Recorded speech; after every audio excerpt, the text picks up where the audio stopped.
FI മൊഴി പ്രകാരം ഈ പറയുന്ന മരണപ്പെട്ടവരുടെ മകനെയാണ് പ്രതിയായിട്ട് അവർ പറയുന്നത്. മൊഴി തന്നെയാണ്.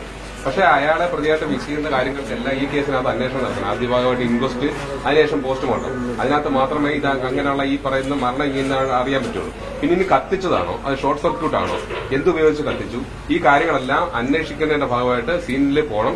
അവിടെ വെച്ച് ഈ പറയുന്ന ഫോറൻസിക്കിന്റെയും ഫിംഗർ പ്രിന്റിന്റെയും ഡോഗ് സ്ക്വാഡിന്റെ എല്ലാ സഹായത്തോടുള്ള അന്വേഷണത്തിലൂടെ മാത്രമേ നമുക്ക് കൃത്യമായിട്ടുള്ള ഉറപ്പിക്കാൻ കഴിയുള്ളൂ.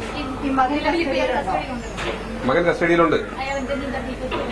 അങ്ങനെ അയാളെ ചോദ്യം ചെയ്ത് വരുന്നേ ഉള്ളൂ.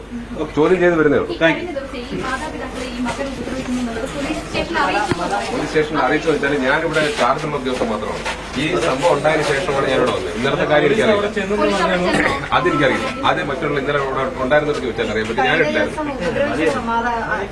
അങ്ങനെയുള്ള പരാതികൾ ഉണ്ടോ ഇല്ലെന്നുള്ളത് ഞാൻ വെൺമണി സ്റ്റേഷനിൽ എനിക്കിവിടെ ചാർജ് മാത്രമേ ചോദ്യം ചെയ്ത് വരുന്നേ ഉള്ളൂ എന്ന് ഞാൻ പറഞ്ഞു.